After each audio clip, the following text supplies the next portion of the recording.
الحمد لله وحده والصلاة والسلام على من لا نبي بعده وعلى آله وأصحابه الطيبين الطاهرين. أما بعد، فعن أبي ذر الغفاري رضي الله عنه أنه قال: قلت يا رسول الله أي العمل أفضل؟ قال: إيمان بالله وجهاد في سبيله. قلت: فأي الرقاب أفضل؟ قال: أغلاها ثمنا وأنفسها عند أهلها. قلت: يا رسول الله إن لم أقدر؟ قال: تعين ضائعا أو تصنع لأخرق. قلت: يا رسول الله إن ضعفت عن ذلك؟ قال: دع الشر فإنها صدقة تصدق بها على نفسك، أو كما قال صلى الله عليه وسلم.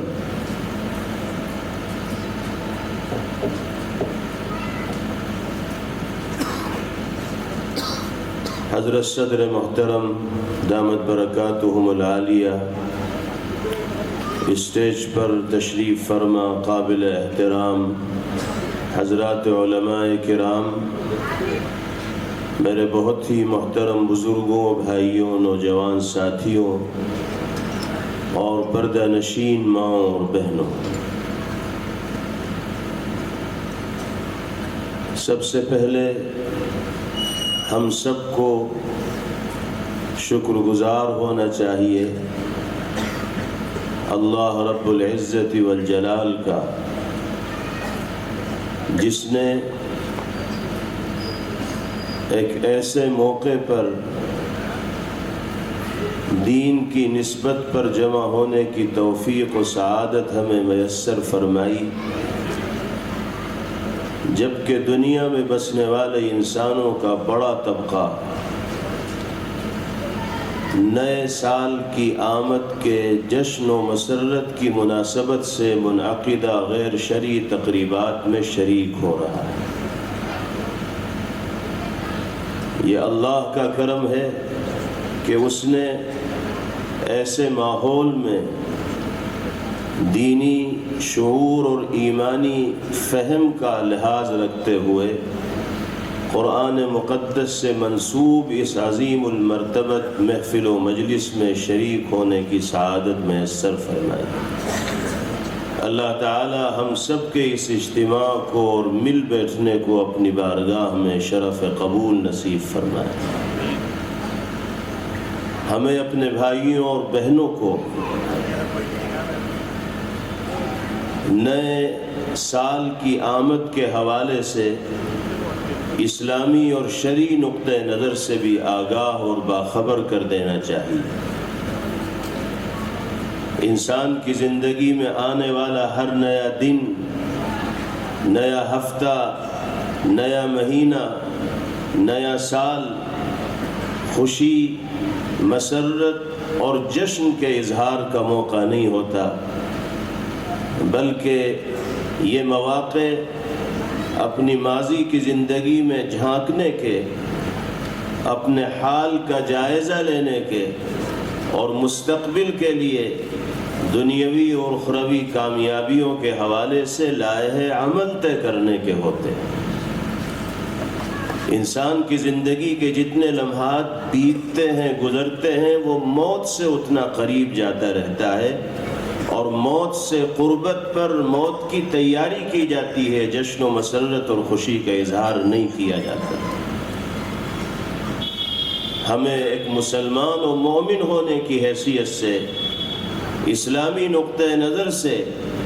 اور شرعی موقف سے اچھی طرح واقف و باخبر ہونا چاہیے، اور زندگی میں آنے والے ہر نئے دن، ہر نئے ہفتے، ہر نئے مہینے اور نئے سال کے موقع پر اللہ سے یہ دعا کرنی چاہیے کہ زندگی کے جو لمحات باقی رہ گئے ہیں ان کو امن و ایمان، سلامتی اور اسلام کے ساتھ گزارنے کی توفیق عطا فرمائیے، اور ماضی میں ہم سے جو کوتاہیاں ہوئی ہیں، جو غلطیاں سرزد ہوئی ہیں،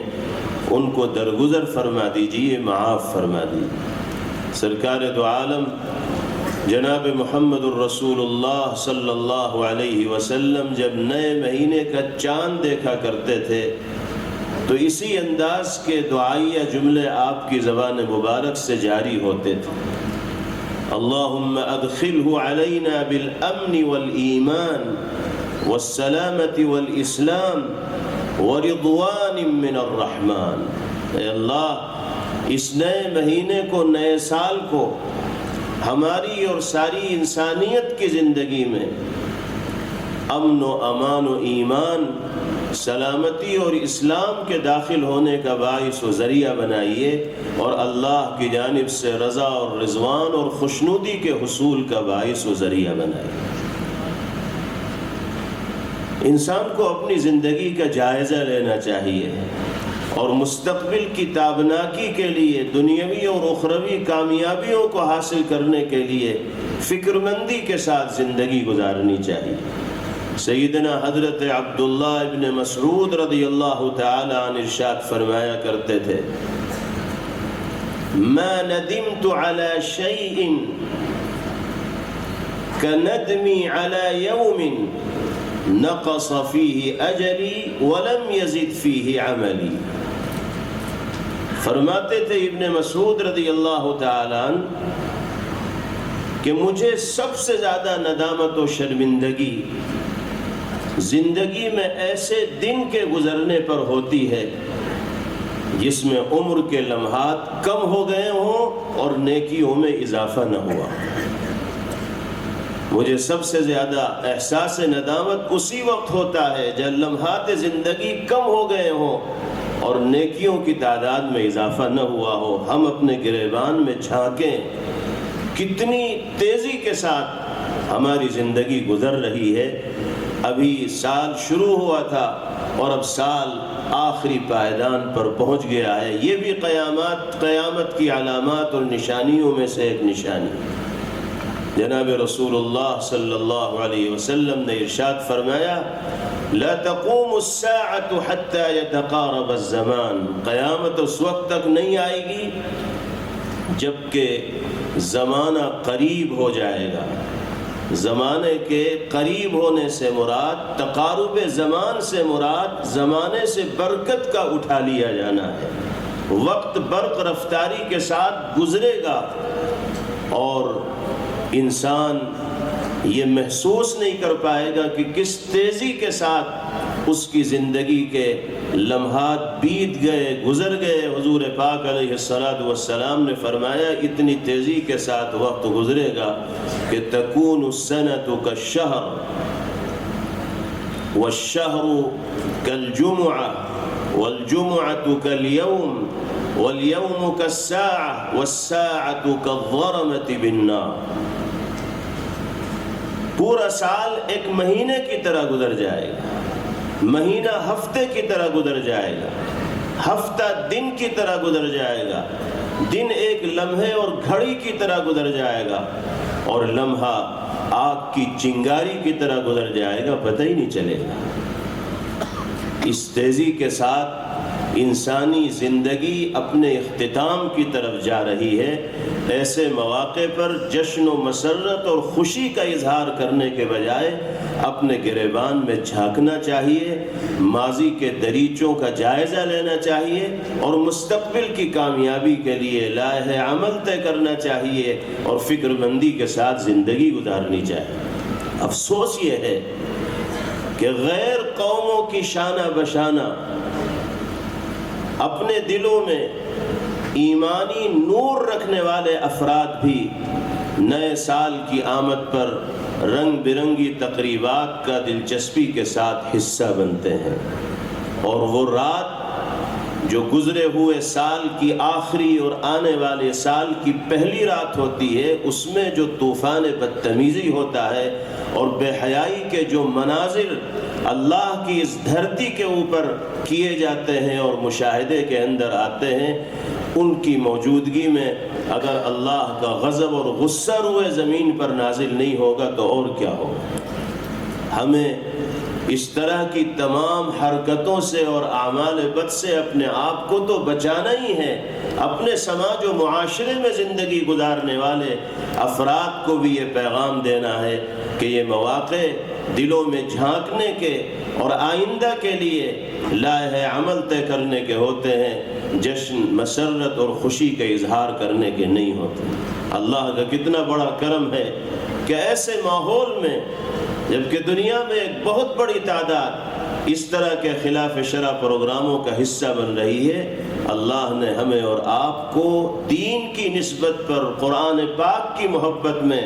اور ان خوش نصیب بھائیوں کے اعزاز میں اور حوصلہ افزائی کے لیے جمع ہونے کی توفیق میسر فرمائی، جن کے دلوں میں اللہ نے آیات قرآنیہ کی حفاظت کا بندوبست فرمایا۔ اللہ تعالی ہمارے یہاں جمع ہونے کو قبول فرمائے اور اس جامعہ محمودیہ نصرت الاسلام کو، اس کے منتظمین و اساتذہ، طلبہ و معاونین سب کو اپنی بارگاہ میں قبول فرمائے۔ اسی کے ساتھ ساتھ اس موقع پر ہم دل کی گہرائیوں سے مبارکباد پیش کرنا بھی ضروری سمجھتے ہیں اپنے ان خوش نصیب، سعید اور نیک بخت بھائیوں کو جن کے سینوں کو اللہ نے آیات قرآنیہ کی حفاظت کے لیے منتخب کیا، یعنی جو حافظ قرآن بنے۔ اللہ ہمارے ان بھائیوں کے علم میں اور عمر میں خوب خوب برکت عطا فرمائے، ان کو قرآن پاک کا بہترین حافظ و قاری، عالم بعمل اور دین کا داعی اور مبلغ بن کر زندگی گزارنے کی توفیق نصیب فرمائے۔ جہاں یہ طلب عزیز مستحق مبارکباد ہیں، وہیں اس مدرسے کے ذمہ داران، کمیٹی کے اراکین اور اساتذہ کرام بھی حقیقتاً مستحق مبارکباد ہیں، اس لیے کہ طلبہ کی کامیابی میں بہت بڑا کردار حضرات اساتذہ کی محنت و جد و جہد اور لگن و دلچسپی کا ہوتا ہے۔ بچے تو بچے ہوتے ہیں، ان کو لائن دکھانے والی شخصیات اساتذہ کرام کی ہوتی ہے، تربیت کے ذریعے ان کو سیقل کرنے والے حضرات اساتذہ کرام ہوتے ہیں، جن خوش نصیب طلبہ کو محنتی اور جفاکش و مخلص اساتذہ میسر ہو جاتے ہیں، ان کا مستقبل تابناک اور روشن ہوتا چلا جاتا ہے۔ اساتذہ کرام بھی مستحق مبارکباد ہیں، اللہ ان کو جزائے خیر مرحمت فرمائے۔ اور جہاں تک ہمارے حفاظ کرام بھائیوں کے والدین اور اہل خانہ کا تعلق ہے تو سچائی یہ ہے کہ آج کا یہ دن حفاظ کرام کے والدین کے لیے اللہ کی بارگاہ میں سجدہ شکر بجا لانے کا دن ہے، اس لیے کہ اللہ پاک نے ان کے جگر گوشوں کو نعمت قرآن سے نواز کر اس دولت عظمیٰ سے سرفراز فرمایا ہے جس کی ہمسری اور برابری دنیا کی کوئی دولت و نعمت نہیں کر سکتی۔ دنیا والے چاہے کسی بھی چیز کو عزت و شرف اور کامیابی کا معیار تصور کرتے ہوں، اللہ اور اس کے حبیب صلی اللہ تعالی علیہ وسلم نے جس چیز کو حقیقتاً عزت و شرف کا معیار قرار دیا ہے، ایمان والوں کی نگاہ میں وہی عزت و شرف کا معیار ہونا چاہیے۔ پیغمبر علیہ السلام نے فرمایا، اشراف امتی حملۃ القرآن، میری امت کے جو شرفاء ہیں، میری امت کا وہ طبقہ جو عزت و احترام کے حوالے سے سروں پر بٹھائے جانے کے لائق ہے،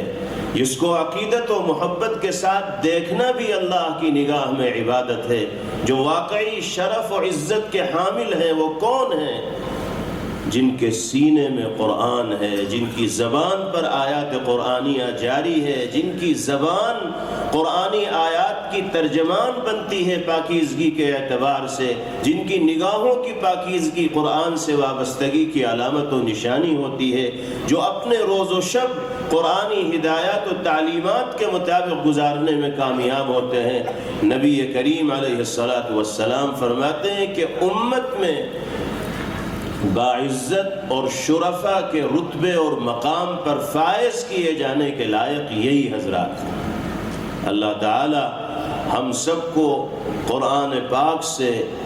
رسمی اور ظاہری نہیں بلکہ حقیقی اور واقعی وابستگی، تعلق اور عقیدت کی دولت سے سرشار فرمائے، مالا مال فرمائے۔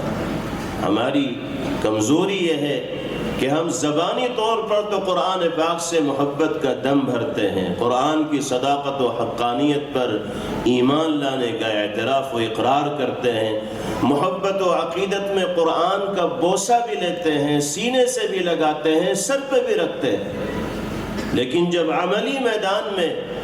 قرآنی حقوق کی ادائیگی کی باری آتی ہے تو مجھے معاف کیجئے گا، ہم جیسے گنہگاروں کا ایک بہت بڑا طبقہ ایسا ہے جو قرآنی حقوق کی ادائیگی میں سراسر کوتاہی برتتا ہے، غفلت کا مظاہرہ کرتا ہے۔ کتنی بڑی تعداد ایسے بھائیوں بہنوں کی ہے جو آیات قرآنیہ کو صحیح طور پر پڑھنے کی قدرت نہیں رکھتے، ویسے بڑے عقل مند و دانشور اور فہیم مانے جاتے ہیں، دنیا کے مختلف زبانوں میں عبور، کمال اور مہارت ان کو حاصل ہے، لیکن ایک آیت قرآنی پڑھنا ان کے لیے دشوار و مشکل ہے۔ بہت بڑی تعداد ایسے بھائیوں بہنوں کی بھی ملے گی جو آیات قرآنیہ کی تلاوت کا سلیقہ جانتے ہیں، اچھا پڑھ سکتے ہیں، لیکن اس کے باوجود پورا سال گزر جاتا ہے اور قرآن مقدس کا ایک دور مکمل کرنے کی ان کو توفیق نہیں ہوتی۔ کئی مہینے گزر جاتے ہیں، ایک پارہ قرآن پاک کا وہ مکمل نہیں کر پاتے، کئی ہفتے گزر جاتے ہیں، ایک صفحہ قرآن پاک پڑھنے کی ان کو توفیق نہیں ہوتی۔ دعویٰ ہے قرآن سے محبت و عقیدت کا، اور عملی اعتبار سے معاملہ یہ ہے کہ پورے سال قرآن پاک کھولنے کی توفیق نہیں۔ صبح سے شام تک اگر جائزہ لیا جائے 5 گھنٹے 8 گھنٹے موبائلوں میں گزر جائیں گے، لیکن 10 منٹ روزانہ اللہ کے کلام کی تلاوت کے لیے فارغ کرنے کا ہمارے پاس وقت نہیں۔ یہ کیسی محبت ہے قرآن کریم سے کہ ہم 24 گھنٹے میں 10 منٹ بھی نہیں نکال پا رہے۔ زبانی جمع خرچ سے کام نہیں چلے گا، بلکہ عملی کردار سے یہ ثابت کرنا ہوگا کہ واقعتاً ہم اللہ کے کلام سے وابستگی اور تعلق کا مظاہرہ کرنے والے ہیں۔ قرآن کی نسبت پر ہم یہاں جمع ہیں، یہ عہد کر کے جائیں کہ اب جتنی زندگی باقی رہ گئی ہے کوئی دن انشاءاللہ ایسا نہیں گزرے گا جس میں تھوڑی ہی دیر صحیح ہم کلام الہی کی اہتمام کے ساتھ تلاوت نہ کریں۔ مرد حضرات بھی اس کا عزم کریں، خواتین و مستورات بھی اس کا تہیہ کریں، نوجوان لڑکے لڑکیاں بھی یہ عہد کر کے جائیں کہ کھانا پینا اور دیگر مصروفیات آگے پیچھے ہو سکتی ہیں، لیکن اللہ کے کلام کی تلاوت کا ناغہ نہیں ہو سکتا۔ 5 وقتہ نمازوں کی ادائیگی کا اہتمام ہو اور کلام الہی کی تلاوت کا معمول ہو۔ اللہ اپنے مقدس اور پاک کلام کی تلاوت کی برکتوں سے دنیاوی اور اخروی طور پر ایسے منافع انسان کو عطا فرماتے ہیں کہ ان کی قدر و منزلت اور عظمت کا اندازہ نہیں لگایا جا سکتا۔ تو قرآنی حقوق میں جہاں قرآن پاک کی تلاوت کا سلیقہ سیکھنا، وہیں روزانہ آیات قرآنیہ کی تلاوت کا معمول بنانا، اور پھر قرآنی آیات کے معانی اور مفاہیم کو سمجھنے کی کوشش کرنا۔ مختلف مساجد میں جہاں حضرات علماء کرام آیات قرآنیہ کی تشریح و تفسیر کا فریضہ انجام دیتے ہیں، درس قرآن کی محفلیں آراستہ ہوتی ہیں، تلاش کر کے ایسی مجلسوں میں شریک ہونے کی کوشش کرنی چاہیے تاکہ آیات قرآنیہ کے معانی اور مفاہیم ہمارے ذہن و دماغ تک پہنچ سکیں اور پھر قرآنی ہدایات و تقاضوں پر عمل ہمارے لیے آسان ہو سکے۔ حضرت عبداللہ ابن مسعود رضی اللہ عنہ ارشاد فرمایا کرتے تھے، انزل علیکم القرآن لتعملوا به، قرآن پاک تمہارے درمیان اتارا ہی اس لیے گیا ہے تاکہ تم قرآنی تعلیمات پر عمل کرتے ہوئے اس روئے زمین پر زندگی گزارو۔ اللہ تعالی ہم سب کو قرآن مقدس سے سچی اور حقیقی وابستگی پیدا کرنے کی توفیق میسر فرمائے۔ تیسری بات، اس دنیا میں آنے والا ہر انسان خوب سے خوب تر یعنی بہتر سے بہتر کی تلاش و جستجو میں رہتا ہے۔ جس کو جس میدان سے دلچسپی ہے وہ اس میدان میں اپنی کارکردگی میں نکھار پیدا کرنے کی فکر و کوشش کرتا ہے۔ جو لوگ کاروباری میدان میں دلچسپی رکھنے والے ہیں ان کی یہ کوشش ہوتی ہے، فکر ہوتی ہے، محنت و جد و جہد ہوتی ہے کہ کیسے وہ اپنے کاروبار کے دائرے کو بڑھائیں۔ اس سال اگر ان کو اتنا نفع ہوا ہے تو آئندہ سال وہ 50% نفع میں اضافے کی شکل کیسے پیدا کریں، 100% مزید اضافے کی شکل کیسے پیدا کریں۔ کاروباری میدان میں دلچسپی رکھنے والے بہتر سے بہتر کی تلاش و جستجو میں رہتے ہیں۔ کسی کو کھیل کے میدان سے دلچسپی ہے تو وہ اپنی کارکردگی کو اچھے سے اچھا بنانے کی کوشش کرے گا۔ کسی کو کسی اور چیز کا شوق ہے تو وہ اس میں دلچسپی کا مظاہرہ کرے گا۔ تعلیمی میدان میں کسی کو دلچسپی ہے تو وہ تعلیمی اور علمی لیاقت کے اعتبار سے اپنے آپ کو اونچے سے اونچے پائیدان پر لے جانے کی فکر و کوشش کرنے والا ہوگا۔ یہ جذبہ اگر شرعی دائرے کے اندر ہو اور صحیح کاموں میں بلندی کو حاصل کرنے کی فکر انسان کرنے والا ہو تو اس میں کسی طرح کی کوئی قباحت شرعی اعتبار سے نہیں ہے، کوئی برائی نہیں۔ جائز کاروبار انسان کر رہا ہے اور بہتر سے بہتر کاروبار بنانے کی کوشش کر رہا ہے تو کوئی حرج نہیں۔ جائز میدانوں میں انسان آگے بڑھنے کی فکر و کوشش کر رہا ہے تو اس میں کوئی حرج نہیں۔ اللہ نے جو صلاحیت انسان کو عطا فرمائی ہے، جو توانائیاں دی ہیں، ان کا صحیح استعمال کر کے انسان کو کامیابی کے جھنڈے گاڑنے ہی چاہیے۔ لیکن جناب رسول اللہ صلی اللہ علیہ وسلم نے اس سلسلے میں صحابہ کرام رضوان اللہ تعالی علیہم اجمعین کی تربیت اس انداز میں فرمائی ہے کہ آپ لوگ صرف دنیاوی میدان میں بہتر سے بہتر کی تلاش و جستجو میں نہ رہیں بلکہ اخروی اعتبار سے بھی اپنے مقام و مرتبے کو بلند سے بلند تر کرنے کی کوشش و جستجو کریں۔ یہ دنیا تو عارضی اور فانی ہے، نہ دنیا ہمیشہ رہنے والی ہے، نہ دنیا میں رہنے والے ہمیشہ رہیں گے۔ یہ تو امتحان و آزمائش کی جگہ ہے۔ یہاں انسان جیسی زندگی گزارے گا، حقیقی زندگی میں اسی طرح کے نتائج و ثمرات اس کے سامنے آئیں گے۔ پیغمبر علیہ السلام نے صحابہ کی جو تربیت فرمائی اور ان کے ذریعے سے قیامت تک آنے والے انسانوں کو جو پیغام دیا وہ یہ ہے کہ ہمیں دنیاوی اور اخروی دونوں زندگیوں کو پیش نظر رکھتے ہوئے ایسے کاموں میں دلچسپی کا مظاہرہ کرنا چاہیے جو یہاں اور وہاں دونوں جگہ ہمارے مقام و رتبے کو بلند کرنے کا باعث و ذریعہ بنتے ہیں۔ چنانچہ صحابہ کرام رضوان اللہ علیہم اجمعین پیغمبر آخر الزماں صلی اللہ تعالی علیہ وسلم سے مختلف اوقات میں جو سوالات کیا کرتے تھے ان سے ان کے قلبی جذبات کا احساس ہوتا تھا کہ وہ کیا جاننا چاہتے ہیں، کیا پوچھنا چاہتے ہیں، اور ذہنی طور پر کیا تربیت پیغمبر علیہ السلام نے ان کی فرمائی۔ چنانچہ ایک صحابی ہیں حضرت ابو ذر غفاری رضی اللہ تعالی عنہ جو زہد و تقوی، طہارت و پاکیزگی اور دنیا سے بے رغبتی کے حوالے سے طبقہ صحابہ میں بالکل امتیازی شان کے حامل. ان کا اصل نام ہے جندب ابن جنادہ رضی اللہ تعالی عنہ. فرماتے ہیں کہ میں نبی کریم علیہ السلام کی خدمت میں حاضر ہوا اور میں نے عرض کیا ای العمل افضل یا رسول اللہ، اللہ کے رسول مجھے یہ بتائیے کہ کون سا عمل انسان کو سب سے زیادہ فائدہ پہنچانے والا ہے، کس عمل کو شریعت کی نگاہ میں افضل ترین قرار دیا گیا ہے. یعنی میں ایسا کام کرنا چاہتا ہوں جس کام میں دلچسپی کا مظاہرہ کرنے کے نتیجے میں اخروی اعتبار سے میرے مقامات و مراتب بلند ہو جائیں. جس کو اللہ اخروی اعتبار سے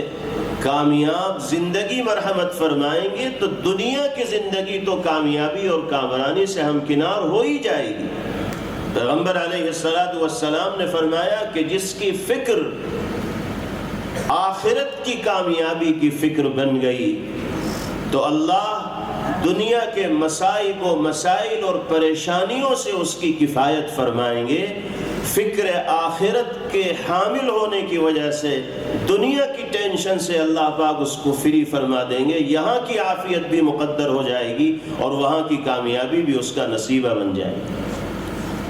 اسی چیز کو پیش نظر رکھتے ہوئے حضرت نے سوال کیا ای العمل افضل،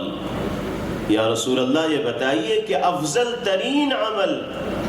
میرے لیے اور دنیا میں بسنے والے انسانوں کے لیے بالخصوص اہل ایمان کے لیے کون سا ہو سکتا ہے. اس سوال کے جواب میں جناب رسول اللہ صلی اللہ علیہ وسلم نے 2 جملے ارشاد فرمائے. پہلے نمبر پر فرمایا ایمان باللہ، افضل ترین عمل اللہ کی ذات و صفات پر ایسا ایمان لانا ہے جیسے ایمان لانے کا حق ہے. محض زبانی طور پر اللہ کو معبود و مسجود ماننے والے مت بنو، بلکہ زبانی طور پر اللہ کی معبودیت کا اعلان کرنے کے ساتھ ساتھ عبدیت و بندگی کے تقاضوں کو بھی پورا کرنے والے بنو. اللہ کو تم آقا مانتے ہو، خالق مانتے ہو، مولا مانتے ہو، مالک مانتے ہو تو ان کی غلامی بھی تو کرو، ان کی اطاعت و فرمانبرداری بھی تو کرو، ان کے احکامات پر عمل بھی تو کرو. ایسا نہ ہونا چاہیے کہ زبان سے اللہ اللہ، مالک الملک، احکم الحاکمین اور سلطان السلاطین کی تسبیح پڑھی جا رہی ہے اور عملی اعتبار سے احکامات الہیہ کو نظر انداز کیا جا رہا ہے. یہ ایمانی تقاضوں کے منافی زندگی. ایسا ایمان لاؤ اللہ کی ذات و صفات پر جیسے ایمان لانے کا حق ہے. اور آپ جانتے ہیں کہ ہر طرح کی کامیابیوں کے حصول کے لیے جو بنیادی چیز جوہر و دولت کی حیثیت رکھنے والی ہے وہ ایمان باللہ ہے. اس نعمت کے بغیر انسان کی گاڑی کامیابی کے راستے پر چل ہی نہیں سکتی. اور جس کو واقعی دولت ایمان حاصل ہو گئی اللہ دونوں جہاں میں کامیابیاں اس کے لیے مقدر فرما دیں گے. قرآن پاک میں متعدد آیات میں اللہ نے اہل ایمان کی کامیابی اور کامرانی کے اعلانات فرمائے. وَأَنْتُمُ الْأَعْلَوْنَ إِن كُنْتُم مُؤْمِنِينَ. اللہ نے اعلان فرمایا ہے، گارنٹی دی ہے، ضمانت دی ہے کہ سربلندی تمہارا ہی مقدر بنے گی اگر تم مومنانہ شان کے ساتھ زندگی گزارو. اپنے اقوال و اعمال و افعال و کردار سے ایمانی ہدایات و تعلیمات کی ترجمانی کرنے والے بنو گے تو اللہ دنیا اور آخرت دونوں جہاں میں عزت و سطوت اور شان و شوکت سے تمہیں آراستہ و پیراستہ فرمائے. ان تنصروا اللہ ینصرکم وَيُثَبِّتْ أَقْدَامَكُمْ. اللہ کی مدد کرنے والے اگر بنو گے تو اللہ پھر تمہاری بھی مدد فرمائیں گے اور دشمنوں کے مد مقابل تمہارے قدموں کو ایسا جما دیں گے کہ سیسا پلائی ہوئی دیوار کی سختی اور صلابت بھی اس کے مقابلے میں کوئی حیثیت رکھنے والی نہیں. اللہ کی مدد کرنے کا مطلب یہی ہے کہ ایمانی صفات کے ساتھ ایک انسان دنیا میں زندگی گزارنے والا بن جائے، ورنہ اللہ کو ہماری اور آپ کی اور ساری انسانیت کی مدد و تعاون کی کوئی ضرورت نہیں۔ اللہ کی مدد کرنے کا مطلب اللہ کے دین کا حامل بن کر دنیا میں زندگی گزارنا، تو اللہ کی نصرت و مدد شامل حال ہوگی، اور بڑے سے بڑا دشمن سامنے آ جائے کوئی غلبہ حاصل کرنے میں کامیاب نہیں ہو سکتا۔ یہ اعلان اللہ رب العزت والجلال نے فرمایا۔ بہت سے ایسے واقعات بھی پیش آئے کہ ہمارے سماج میں زندگی گزارنے والی بہنیں غیروں کے ساتھ زندگی گزارنے کا فیصلہ کرنے پر مجبور ہوئیں، کیونکہ ان کے یہاں شادی کے بندھن میں بندھنے کے لیے اتنی پابندیاں ہیں، اتنے قیود ہیں، اتنی رسومات ہیں، اتنے خرچے ہیں کہ وہ اس جال سے نکل ہی نہیں پا رہے۔ یاد رکھیے، اگر کسی ایک مسلمان لڑکی نے بھی دوسرے مذہب کو اختیار کیا سماج و معاشرے میں پائی جانے والی بندشوں کی وجہ سے، تو اس کا خمیازہ کسی ایک کو نہیں، پورے سماج و معاشرے کو بھگتنا پڑے، کیونکہ جب اجتماعی گناہ سرزد ہوتے ہیں تو اللہ کی جانب سے اجتماعی طور پر عذاب کے نزول کا فیصلہ ہوتا ہے، اور سب کو پھر غضب خداوندی کا سامنا کرنا پڑتا ہے۔ حقیقی جہاد یہ ہے کہ انسان اپنے آپ سے مقابلہ کرنے کی ہمت و طاقت، سکت و صلاحیت رکھنے والا۔ جناب رسول اللہ صلی اللہ علیہ وسلم نے یہی فرمایا کہ افضل ترین عمل اللہ کی ذات پر ایمان لانا اور راہ خدا میں ہر طرح کی قربانی پیش کرنے کا جذبہ رکھنا ہے۔ اس کے بعد حضرت ابو ذر رضی اللہ عنہ نے سوال کیا، ای الرقاب افضل، اے اللہ کے رسول یہ بتائیے کہ کون سے غلام کو آزاد کرنا سب سے زیادہ فضیلت رکھنے والا عمل ہے؟ یعنی اللہ نے مالی اعتبار سے جو فراوانی ہمیں عطا فرمائی ہے، جن نعمتوں سے اللہ نے ہمیں نوازا ہے، ان میں سے کون سی نعمت کو ہم راہ خدا میں خرچ کریں گے تو افضل ترین عمل کو اختیار کرنے والے بنیں گے؟ آپ نے فرمایا، اغلاها ثمنا وانفسها عند اهلها، جو غلام مالی اعتبار سے سب سے زیادہ قیمتی ہو اور مالک کی نگاہ میں سب سے زیادہ پسندیدہ ہو، اس کو اللہ کی رضا کے لیے آزاد کرنا یہ افضل ترین عمل ہے۔ اس جواب کے ذریعے پیغمبر علیہ السلام نے اصول بتا دیا کہ جس شے سے دل لگا ہوا ہو، جس کی محبت دل کے اندر ہو، اگر اللہ کی رضا کے لیے اس کو اللہ کے نام پر آزاد کیا جا رہا ہے، خرچ کیا جا رہا ہے، تو اجر و ثواب بھی اللہ کی جانب سے بڑا عظیم ملے گا۔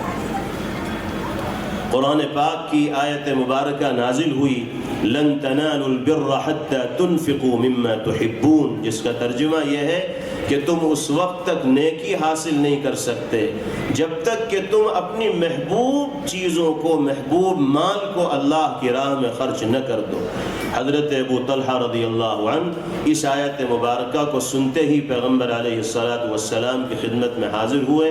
اور عرض کیا کہ یا رسول اللہ، میرا ایک باغ ہے جس میں بیرحا نامی ایک میٹھے پانی کا کنواں ہے، اس میٹھے پانی کو نوش فرمانے کے لیے پیغمبر علیہ السلام بھی اس باغ میں تشریف لایا کرتے تھے، بڑا قیمتی باغ تھا، اور ابو طلحہ رضی اللہ عنہ کو اپنی تمام جائیداد میں سب سے زیادہ پسند وہی باغ تھا۔ قرآن مقدس کی آیت مبارکہ نازل ہوئی، سرکار دو عالم صلی اللہ علیہ وسلم کی خدمت میں حاضر ہوئے اور عرض کیا کہ یا رسول اللہ، میں اس پورے باغ کو راہ خدا میں صدقہ کرنا چاہتا ہوں۔ نبی کریم علیہ السلام نے فرمایا کہ وہ تو بڑا قیمتی باغ ہے، تم سارا کا سارا باغ اللہ کی راہ میں صدقہ کرنا چاہتے ہو، یہ تو بڑا نفع بخش کام ہے۔ آپ نے پوچھا تمہارے رشتہ داروں میں، اعزاء اقربا میں بھی کچھ ضرورت مند ہیں؟ انہوں نے کہا کہ جی ہاں یا رسول اللہ۔ فرمایا پیغمبر علیہ السلام نے کہ اپنے رشتہ داروں میں جو ضرورت مند ہو ان کے درمیان باغ کی آمدنی کو تقسیم کر دو۔ اسی وقت ابو طلحہ رضی اللہ تعالیٰ عنہ نے وہ سارا کا سارا باغ اپنے رشتہ داروں کے درمیان تقسیم فرما دیا۔ یہ جذبہ ہے صحابہ کرام رضوان اللہ علیہ مجمعین کا، جہاں آیت قرآنیہ ان کے کانوں سے ٹکرائی اور پیغمبر علیہ الصلاۃ والسلام کی کسی ہدایت سے وہ واقف و باخبر ہوئے تو اپنے جذبات و خواہشات کو کنارے ڈال دیا کرتے تھے اور اللہ اور اس کے رسول صلی اللہ علیہ وسلم کی مرضیات پر عمل پیرا ہو جایا کرتے تھے۔ اس کے بعد حضرت ابو ذر رضی اللہ عنہ نے عرض کیا کہ یا رسول اللہ ان لم اقدر، اے اللہ کے رسول اگر میرے پاس غلام ہی نہ ہو جس کو آزاد کر کے میں افضل ترین عمل کا ثواب حاصل کر سکوں تو کیا ہوگا؟ مجھے افضل ترین عمل کرنا ہے اور غلام میرے پاس نہیں ہے تو مجھے ثواب کیسے ملے گا؟ حضور پاک علیہ الصلاۃ والسلام نے فرمایا تعین ضائعا او تصنع لاخرق، فرمایا مایوس اور نا امید ہونے کی ضرورت نہیں، اگر تمہارے پاس آزاد کرنے کو غلام نہیں تو میں ایسا نسخہ بتاتا ہوں کہ جس کو اختیار کر کے افضل ترین عمل کرنے والے تم بن جاؤ گے۔ وہ نسخہ کیا ہے؟ فرمایا کسی تنگ دست اور ضرورت مند کی مدد کر دو یا کسی اپاہج و لاغر و معذور کے کام آ جاؤ، اللہ افضل ترین عمل کرنے والا تمہیں قرار دے۔ سب کے لیے راہیں کھلوا دی حضرت ابو ذر غفاری رضی اللہ عنہ نے۔ بہت سے لوگ سماج و معاشرے میں ایسے ہوتے ہیں کہ جن کے پاس خرچ کرنے کو کچھ نہیں ہوتا، فرمایا اگر کچھ نہیں ہے غلام آزاد کرنے کے لیے، غلام تمہارے پاس نہیں ہے، صدقہ نہیں کر سکتے ہو تو ضرورت مندوں کی کمی نہیں، تنگ دستوں کی کمی نہیں، کسی کی بھی مدد کے لیے میدان میں آ جاؤ۔ اور مدد کرنے کا تعلق صرف مال ہی سے نہیں ہے، جسمانی طور پر بھی مدد کی جا سکتی ہے، راستے کی رہنمائی کے ذریعے بھی مدد کی جا سکتی ہے، کسی کی غمخواری کے ذریعے، تسلی بھرے کلمات کہنے کے ذریعے بھی مدد کی جا سکتی ہے۔ کسی کی مدد کرو گے اللہ افضل ترین عمل کرنے والا تمہیں قرار دیں گے۔ او تصنع لاخرق، اخرق سے مراد وہ آدمی جو اپاہج ہو، معذور ہو اور اچھا کام نہ کر پاتا ہو، اسے ضرورت ہوتی ہے کسی ایسے شخص کی جو اس کے لیے سہارا بنے۔ اس ایک جملے کے ذریعے پیغمبر علیہ الصلاۃ والسلام نے اپنے ماننے والوں کو اور دنیا میں بسنے والے انسانوں کو یہ درس دیا کہ اپنے سماج و معاشرے میں معذوری کی زندگی گزارنے والے لوگوں کو تنہا چھوڑنے والے مت بنو، ان کے لیے سہارا بن کر زندگی گزارو، اللہ افضل ترین عمل کا حامل بننے کا شرف تمہیں عطا فرمائے۔ حضرت ابو ذر رضی اللہ عنہ اس پر بھی خاموش نہیں ہوئے اور ارشاد فرمایا یا رسول اللہ ان ضعفت عن ذلک، اے اللہ کے رسول اگر میں اتنا کمزور ہو جاؤں کہ کسی غریب کی مدد نہ کر سکوں اور کسی اپاہج کے کام نہ آ سکوں تو میں افضل ترین عمل کرنے والا کیسے بنوں؟ حضور پاک علیہ الصلاۃ والسلام نے فرمایا دع الشر فإنها صدقہ تصدق بها على نفسك، فرمایا کہ اپنی ذات سے کسی کو نقصان مت پہنچاؤ، تم اپنے لیے اللہ کی بارگاہ میں صدقہ کرنے والے شمار کیے جاؤ گے۔ نہ زبان سے کسی کو تکلیف دو، نہ ہاتھ سے کسی کو تکلیف دو، نہ کردار سے کسی کو تکلیف دو، محبت کا پیغام عام کرنے والے اور مودت کی فضا کو قائم کرنے والے بنو، اللہ تمہیں افضل ترین عمل کرنے والا قرار دیں گے۔ ایسی عجیب نصیحتیں پیغمبر علیہ الصلاۃ والسلام نے ان مختصر سے جوابات کے اندر ارشاد فرمائی ہے کہ ان کی تشریح کرنے کے لیے انسان بیٹھے تو رات کی یہ طوالت تنگ دامنی کا شکار ہو جائے گی اور پیغمبر علیہ الصلاۃ والسلام کے کلمات کی تشریح کا حق ادا نہیں ہو پائے گا۔ اللہ تعالی ہم سب کو حسن عمل کی دولت سے آراستہ و پیراستہ فرمائے اور افضل ترین عمل دلچسپی کے ساتھ کرنا باری تعالی ہم سب کے لیے سہل و آسان فرمائے۔ ہمارے اس اجتماع کو اللہ قبول فرمائے۔ مدرسے کے جملہ ذمہ داران، اساتذہ، طلبہ، معاونین و محبین سب کو اللہ اپنی بارگاہ میں قبول فرمائے۔ وآخر دعوانا ان الحمد للہ رب العالمین۔